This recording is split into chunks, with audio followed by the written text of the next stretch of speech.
말씀을 함께 보겠습니다. 창세기 47장 29절에서 21절입니다. 우리가 어찌 우리의 전차와 함께 우리의 목전에서 죽으리까? 우리의 몸과 우리의 토지를 식물로 사소서.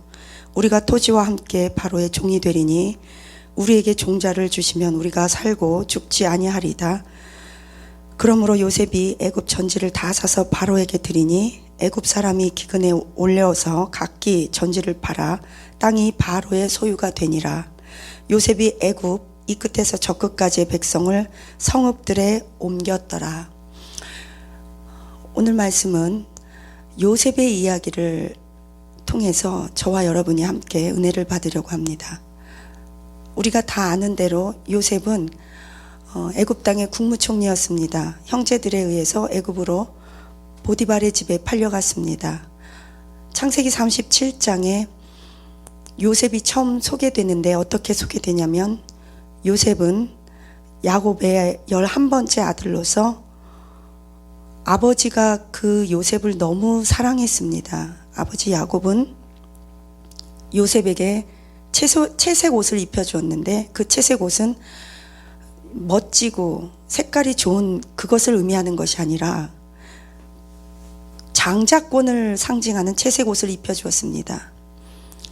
이때 당시에 사실 장자는 르우벤이었는데 그 10명의 형제들을 제치고 아버지 야곱이 11번째 아들인 요셉에게 장자권의 그 채색 옷을 입혀주고 우리 장자 이런 식으로 이뻐하니까 형제들이 가뜩이나 마음이 상했는데 더 나아가서 창세기 37장에서 요셉에 대해서 처음 소개하기로는 요셉은 형제들의 잘못을 아버지 야곱에게 고자질하였더라. 이것이 요셉의 성품입니다. 형들의 잘못을 고자질할 뿐만 아니라 두 번의 꿈을 꾸게 됩니다. 그러면서 하는 말이 형들이여 보소서 내가 이런 꿈을 꾸었나이다. 볕단들이 절하고 별들이 절합니다. 이런 꿈 얘기를 하면서 으스대는 거죠. 형들이 그러면 우리가 너한테 절하리? 너 가뜩이나 장자라고 그렇게 뻐기는데 우리 잘못까지도 아버지한테 고자질이나 하고 이래저래 괘씸죄가 걸려서 어찌됐든 간에 요셉은 형들에 의해서 애굽으로 팔려갑니다. 그때 이제 보디발의 집에 팔려가서 우여곡절 끝에 미세스 그 보디발 주인의 아내가 요셉이 외모가 충출한 것을 보고 유혹하다가 그것을 물리치니 오해를 받고 누명을 쓰고 허위 물증을 미세스 보디발의 아내가 들이대면서 결국 보디발은 요셉을 죽이지는 않고 감옥에 넣었습니다. 요셉은 두 번이나 나락으로 떨어지게 됩니다. 첫째는 우물. 형들의 잘못 고자질하고 으스대다가 우물에 빠지고 그 다음은 요셉이 잘못한 것이 아닙니다. 요셉이 보디발의 아내를 유혹한 것도 아니고 잘못한 것도 아닌데 어떤 하나님의 섭리하에 또 다른 차원의 훈련 과정을 요셉은 통과하고 하나님으로부터 배우기 위해서 또 하나님의 섭리 가운데 감옥으로 또 나락으로 추락합니다. 그때 거기에서 요셉은 정치인들과의 만남을 갖게 되고 그 만남을 통해서 결국 바로왕 앞에까지 서게 됩니다. 그리고 흉년이 들었을 때 바로의 또 꿈을 해석하고 결국 바로왕의 두 번째 자리인 국무총리까지 가게 된다는 이야기입니다. 그리고 오늘 읽은 이 본문은 이제 요셉이 국무총리가 된 이후에 어떻게 바로 왕권을 확립해주고 그 온 넓은 애굽 땅을 통치하고 지배하고 경영해 나가는가에 대해서 설명하고 있습니다. 한 가지 우리가 출애굽기를 읽음에 있어서 의아스러운 것이 있습니다. 창세기의 마지막은 이제 요셉이 죽는 것으로 창세기는 끝이 납니다.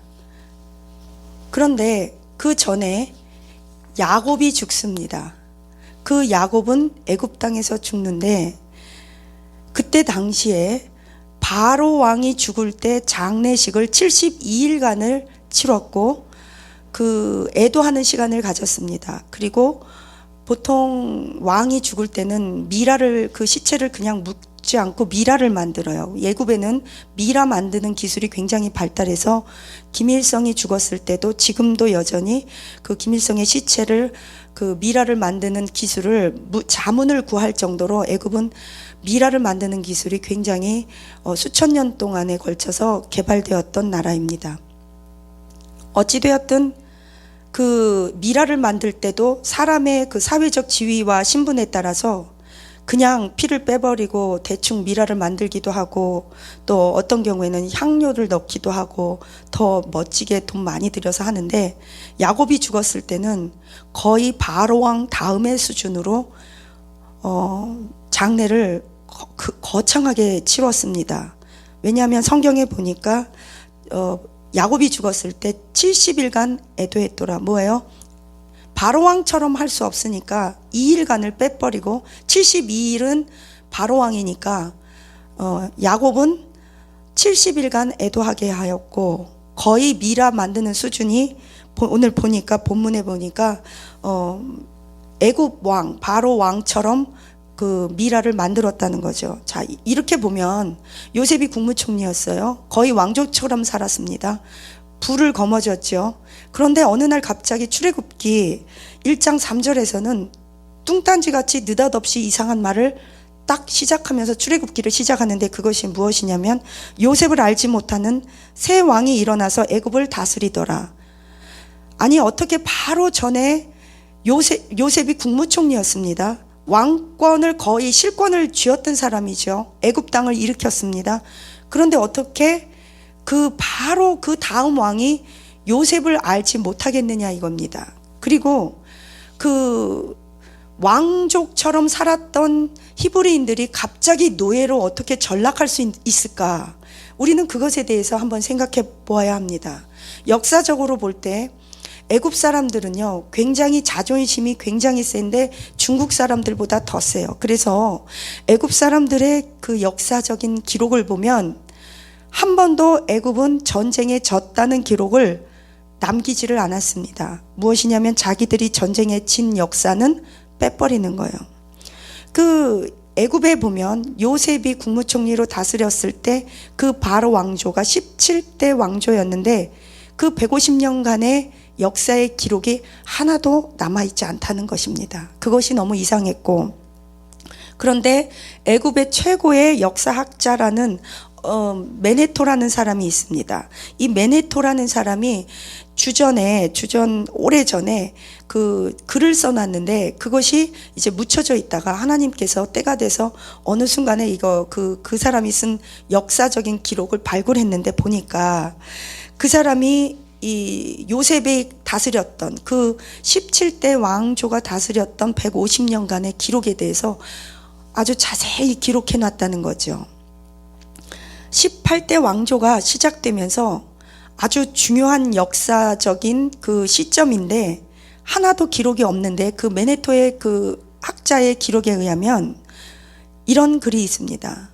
원래 애굽은 나일강을 중심으로 땅이 기름지고 옥토라서 농경시대의 사람들이었습니다. 그 사람들은 말이 없었어요. 목초, 목양하는 거, 그러니까 소 양치는 거, 목축을 아주 가증히 여겼더라. 창세기 46장 34절에도 보니까 애굽 사람은 다 목축을 가증히 여기니 그래서 고센 땅을 이스라엘 사람 야곱의 가족들에게 주면서 너희들이 우리를 대신하여 이 목축을 해라 이렇게 얘기했던 것입니다. 왜냐하면 애굽 사람들은 그 농경을 중시했고 그것을 더 신성시했기 때문이죠. 어쨌든 그러다가 이제 17대 왕조는 어떻게 해서 그러면 이 왕이 됐느냐. 힉은 그 킹, 왕이라는 뜻이고 소스는 기마, 그 목축하는 유목민들입니다. 즉 유목민들이 이 몽골족들처럼 굉장히 진취적이고 말을 막 타고 다니면서 초원을 쓸고 다니던 사람들이에요. 그런데 그들이 이제 애굽의 그 강변을 쫙 따라서 그 말을 타고 기마병들이 막 애굽으로 쓸고 들어옵니다. 그래서 농사 짓던 사람들이 막 우죽순으로 다 잡혀 먹죠. 그래서 애굽을 다 점령하고 그 힉소스가 17대 왕조가 됩니다. 즉 17대 왕조 바로는 원래 애굽 원민이, 그러니까 원래 사람이 아니라는 거죠. 그래서 이 창세기 41장 42절에서 43절 보니까 처음으로 애굽 역사의 말, 수레, 이것이 기록된 문서가 있는데, 그게 바로 오늘 이 본문 여기에 보면 바로 왕이 요셉에게 버금 수레를 줍니다. 그 버금 수레는 말이 끄는 거죠. 이때 말이 처음으로 등장하는 것을 보죠, 애굽 역사상.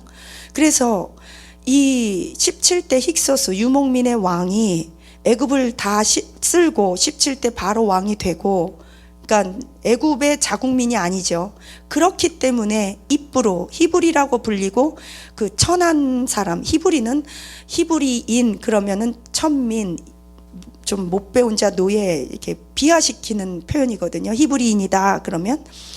근데 그 입부르를 히브리인을, 그것도 노예 출신, 그것도 감옥에 갇힌 자를 아무리 그 출중하고 똑똑하다고 하고 꿈을 해석해 줬다고 해서 그렇게 국무총리까지 절대로 시킬 수 없는 사람들이 애굽 사람들이며, 그 애굽은 이집트예요, 지금의. 그 애굽 사람들의 자존심이 절대로 그 이방인을 바로 왕이나 국무총리로 시킬 수 없는 사람들인데도 불구하고 17대 왕조는 왕 자체도 힉소스 유목민으로서 외부 사람이었고, 그래서 요셉이 국무총리까지 될 수 있었다는 이런 배경이 나와 있습니다.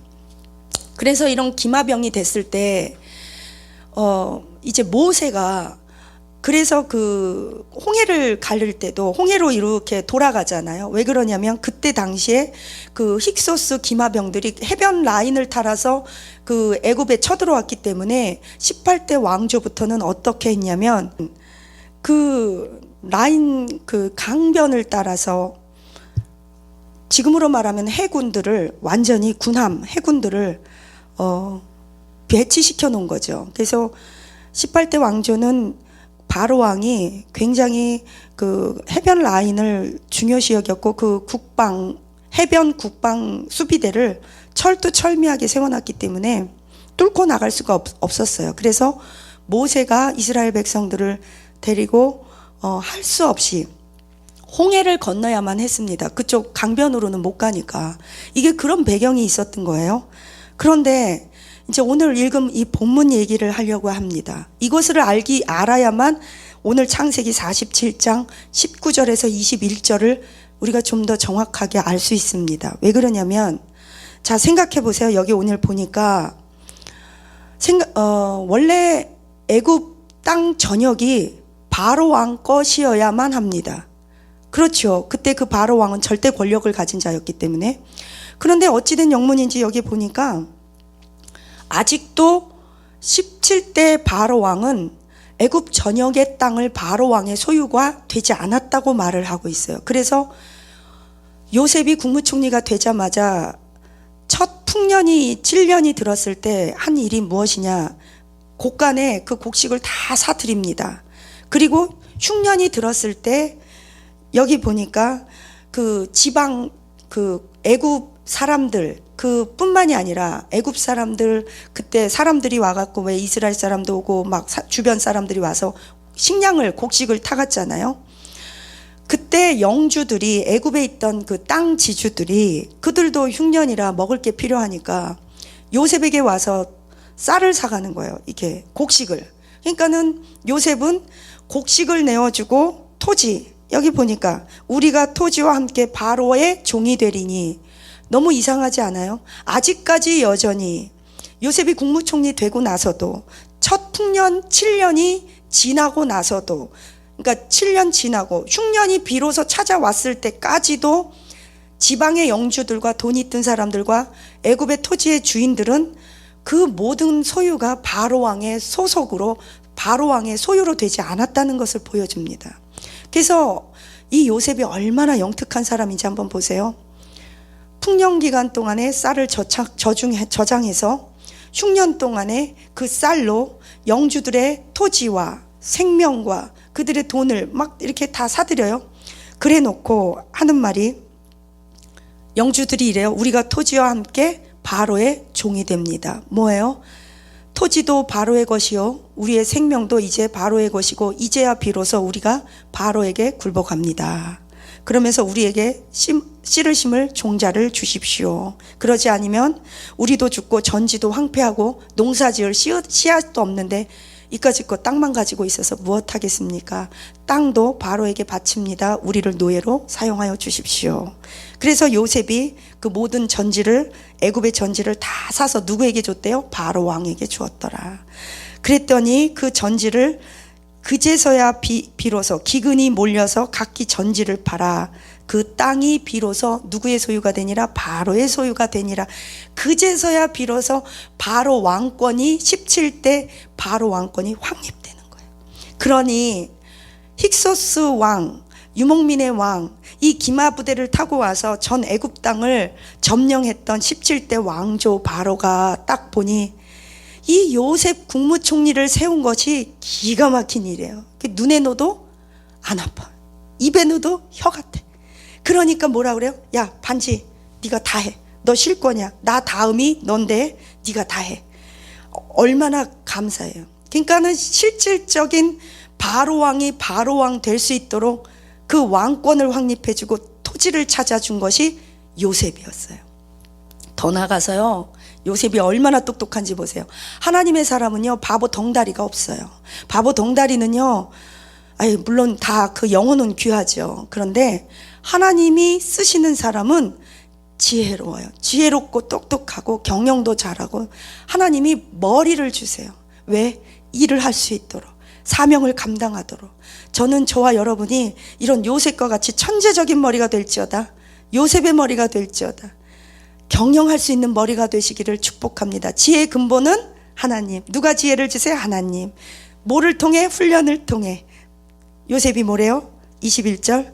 요셉이 여기서 끝나지 않고 이 애굽에서 이 끝에서 저 끝까지 백성을, 성읍을 옮기더라. 재정비를 하는 거예요. 왜요? 재개발, 재투자, 이게 아니에요. 뭐 아파트 세우는, 이게 아니에요. 지주들이 모이면 어떻게 할까요? 반란을 일으키죠. 다시 규합하죠. 힘을 규합하죠. 자기 민간 병사들을 규합하죠. 그러니까 애굽 땅도 중국처럼 크잖아요. 반란 못 일으키게 토지 갖고 와, 쌀 줄게, 종자 줄게, 심을 거 줄게, 갖고 와, 주고, 땅 갖고 와. 그래, 너 저쪽 끝에 땅으로 이사가. 너 저쪽으로 이사가. 힘을 규합하지 못하도록 백성들을 이 끝에서 저 끝으로 옮겨버리는 거예요. 영주들의 힘을 다 와해시켜버려요. 그리고 토지를 다 사서 누구한테 바쳤더라? 바로 왕한테 바쳤더라. 대단해요. 땅도 소유도 생명도 사람들도 그것을, 영주들의 생명을 다 사서 노예로 만들고 바로 왕의 소유가 되고, 그래서 비로소 그제서야 바로 왕의 왕권이 성립되는 것을 볼 수 있습니다.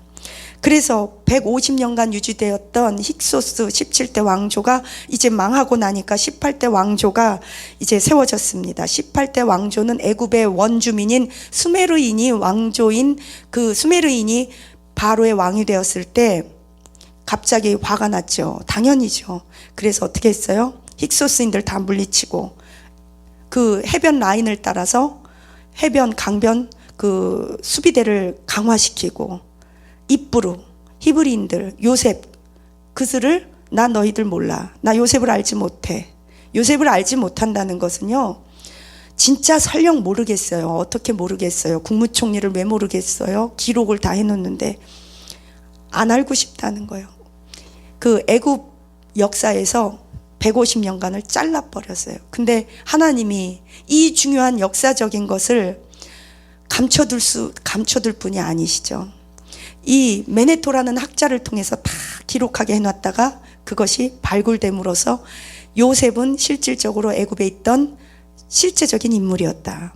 왜 그러냐면 너무 이상한 것이, 애굽 역사에서 요셉이 실질적인 인물이었다면 기록이 있어야 되는데 기록이 그렇게 없어서, 그런데 하나님이 감춰두지 않고 이렇게 발굴했습니다.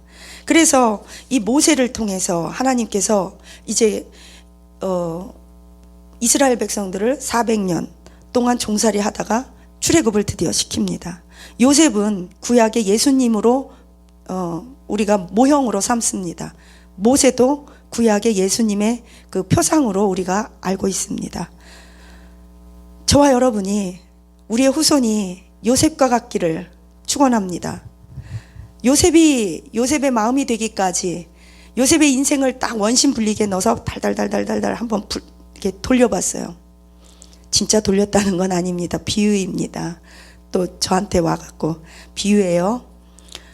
요셉의 인생을 보니까 그렇게 쇼업하고 형제들 무시하고 잘난 척하고 아버지 사랑 독차지했다고 형제들의 잘못이나 고자질하고, 또 술 맡은 관원장 그들에게 감옥에 가서도 당신이 말이죠, 여기서 감옥에서 나가면 나를 좀 기억해 주세요, 사람 의지하고 그랬던 요셉이에요. 우리 사람 의지할 수밖에 없어요. 사람 의지해요. 우리에게 동역자가 필요해요. 우리는 동역자, 동무, 동지 다 필요해요. 근데 주로 배신하는 사람이 동역자, 동무, 동지, 동서 우리 필요해요. 사람도 필요해요. 근데 그거는 함께 동역하는 거지, 하나님이 하실 일을 하나님 의지 안 하는 것, 사람 의지하는 것, 그건 아니라는 거죠.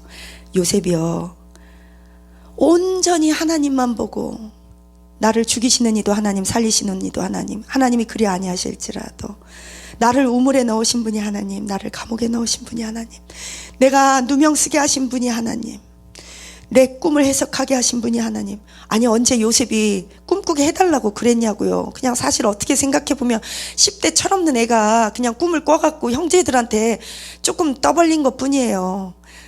솔직히 어렸을 때 고자질 한두 번 안 한 애가 어디 있어요. 우리는 그거보다 더한 거짓말도 하죠. 그렇다고 어떻게 그렇게 또 팔려갈 수 있겠어요. 요셉의 입장에서 생각해보면 너무 억울하고 기가 막히고 청천벽력과 같고 인생이 한심스러운 거예요. 그런데 아버지 사랑 가장 독차지하던 인간이 노예로 전락돼 보세요. 17세쯤에 요셉이 팔려갔다고 학자들이 말하고 30세쯤에 13년간 종살이, 감옥살이 하고 국무총리가 됐다고 했을 경우 13년의 고난이에요. 그 고난을 한번 이렇게 다 돌려보니까 요셉이 요셉의 마음이 되기까지,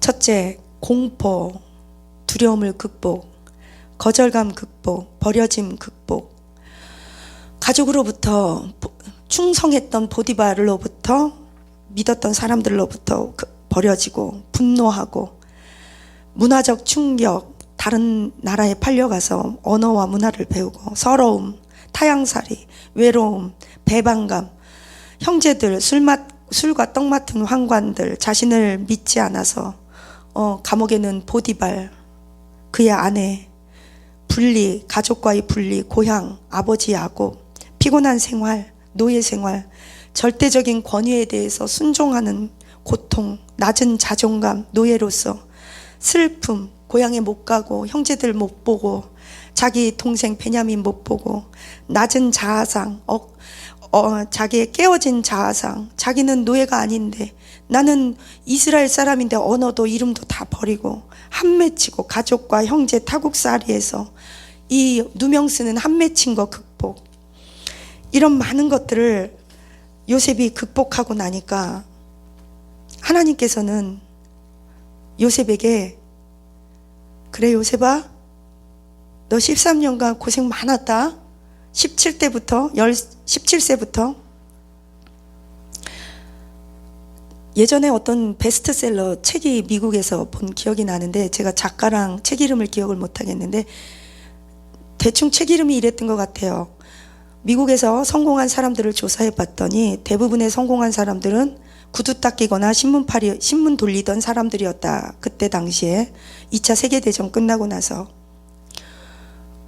만약 당신이 거기에서 이런 말을 해요. 노년에 성공하는 사람들의 특징, 부모 중에 한 명이 일찍 죽거나 이혼하거나 편부모 가정이거나 부모로부터 버려졌다면 당신은 노년에 성공할 수 있습니다. 당신이 30대 초반에, 30대, 40대 초반까지 사업을 말아먹거나 하던 일을 실패했거나 모든 것을 다 날려버리고 불타버리고 다 없어졌다면 당신은 노년에 성공할 수 있는 가능성이 매우 큽니다. 당신이 만약에 당신이 사랑했던 가족을 잃었거나 배우자를 잃었거나 자식이 죽었다면 당신은 노년에 성공할 수 있는 가능성이 매우 높으며 하나님께 사용받을 수 있는 훌륭한 도구가 당신 손에 있습니다. 당신이 만약 태어나면서부터 남들하고 다른 신체적인 결함, 다리를 전다든가 장님으로 태어났다든가 벙어리 귀머거리로 태어났다면 당신은 천국을 바라보고 하나님의 은밀한 하늘의 계획을 하나님께서 가르쳐 주기에 충분한 통로를 이미 가지고 있습니다.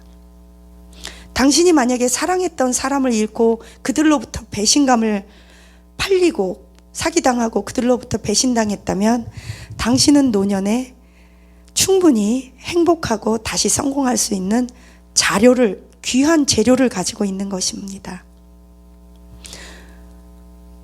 지금 이 말씀을 듣고 계시는 저와 여러분들 삶 가운데 이런 일이 있었나요?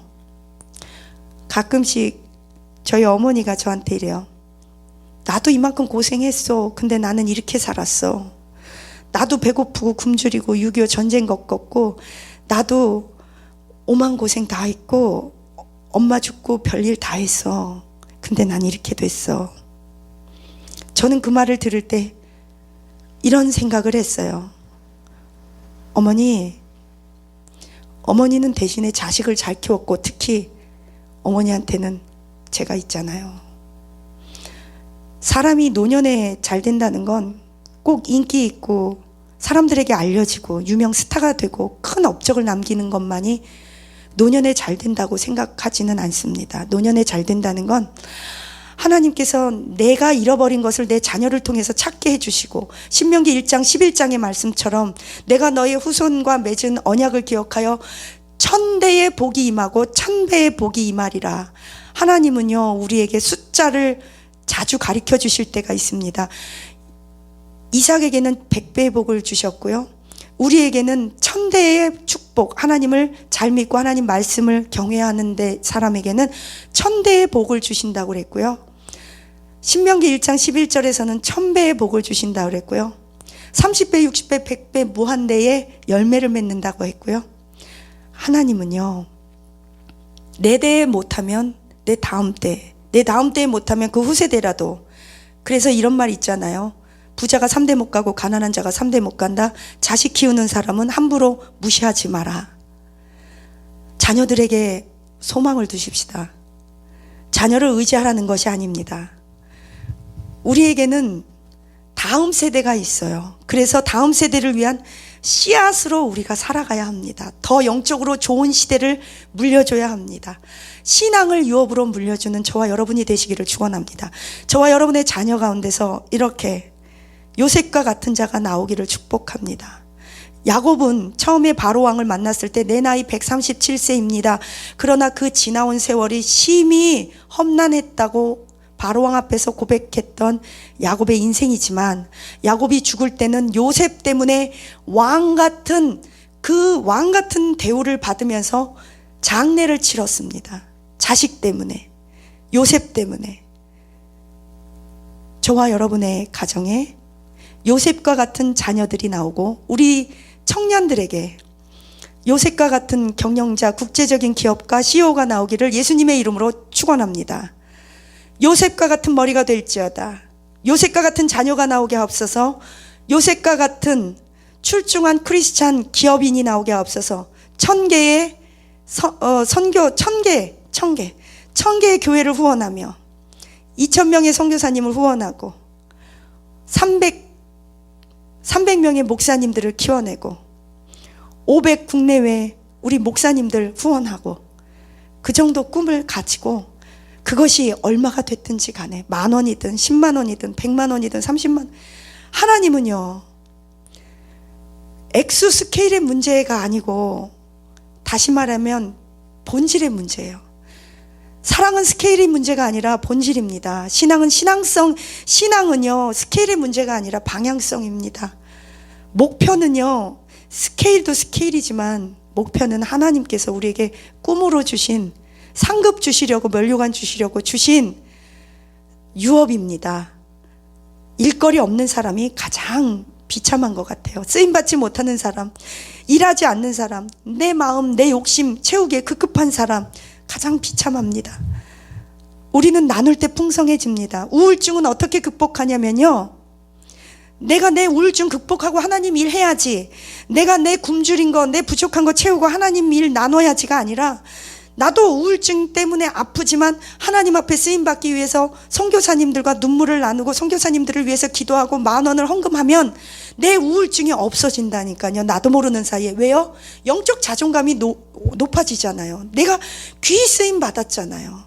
귀히 쓰임받고 금그릇과 은그릇처럼 쓰임받으면요, 영적 자존감이 올라가고 하나님의 형상이 회복되고 나면요, 이 안에서 내가 모르는 기쁨이 막 샘솟듯 넘쳐와요. 그래, 나 비록 이렇지만 나 하나님 앞에 쓰임받고 있어. 요셉과 같이 저와 여러분이 이렇게 하나님의 나라를 세울 수 있고 주의 종들을 돕고 선교사님들을 함께 협력하는, 그래서 하나님 보시기에도 눈에 넣어도 안 아플 만큼 바로가 얼마나 요셉이 이뻤겠어요. 우린 그런 세컨 리더, 조력자이지만 리더일 수 있을 수 있는 그런 저와 여러분 되시기를 예수님의 이름으로 축원합니다. 기도하시겠습니다. 만군의 여호와 하나님의 이름을 찬양합니다. 하나님, 두 손을 들어 여호와 하나님의 이름을 찬양합니다. 입을 크게 벌려 하나님이 하나님 되심을 인정하며 하나님의 주권 앞에 무릎 꿇습니다. 성령님 환영하며 받아들이며 복종합니다. 지혜와 지식의 근본이신 성령님, 우리의 머리를 기름 부어 주옵소서. 강력하게 천재가 되게 하옵소서. IQ, EQ가 좋아지게 하옵소서. 간내, 편도체가 좋아지게 하옵소서. 우리의 감정을 조절하는 편도체가 좋아지게 하옵소서. 경영의 은사를 주옵소서. 손을 대는 일마다 예수 그리스도 이름으로 불처럼 일어나게 하옵소서. 성령님께서 주시는 지혜와 모략, 그것으로 인하여 불경기를 뚫고 나가게 하옵소서. 코로나에도 손을 대는 일마다 남들이 생각하지 못하는 창조적인 재창조의 역사가 우리의 머릿속에서 생각나게 하옵소서. 우리의 생각이 기발하게 하옵소서.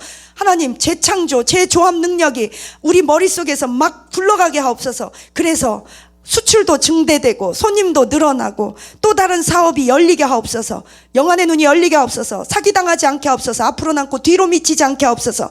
참과 거짓, 사기꾼들의 말들 다 구분해내게 하옵소서. 정직한 사람들에게 정직한 사람을 붙여 주시옵소서. 하나님, 우리가 섬기는 우리의 주인들, 우리의 상사들이 우리 때문에 복되고 기름되게 하여 주시옵소서. 우리가 가는 곳마다 손대는 일마다 우리가 요셉처럼 축복의 통로, 하나님의 영광을 돌리는 통로가 되게 하옵소서. 저 사람 만나면 잘 된다, 저 사람과 함께 손잡으면 잘 된다, 안 되는 일도 잘 된다, 그런 지혜와 총명이 충만한 사람 되게 하여 주시옵소서. 다른 사람의 필요를 충족시키고 주인들의 필요를 충족시키는 그런 하나님, 요셉과 같은 자들이 저와 우리와 우리의 가정에, 우리의 후손들에게, 우리의 민족이 되게 하옵소서. 하나님, 우리의 민족을 요셉처럼 사용하여 주옵소서. 제미교포, 제일교포, 중국에 있는 우리 고려인 조선족들을 통해서 수많은 선교사가 나오고 기업가가 나오게 하옵소서. 그래서 요셉과 같이 그분들이 어느 해외에 있든지 간에 하나님이여, 국제적인 하나님의 선교사, 목사, 사업가,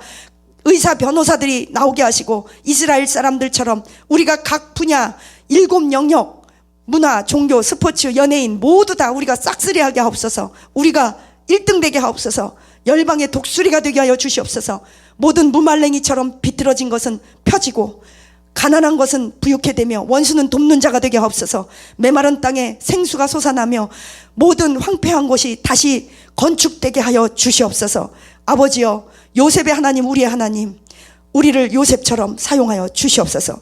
지혜는 하나님께 있음을 고백합니다. 지혜와 지식의 근본은 하나님이시며 하나님이 우리의 머리를 좋게 하시면 우리는 할 수 있습니다. 우리의 영혼육을 강건하며 새롭게 하시며 새 부대가 될지어다, 새 영이 될지어다, 새 날이 될지어다, 새 언약의 말씀을 붙잡을지어다. 감사하며 예수 그리스도의 이름으로 기도합나이다. 아멘.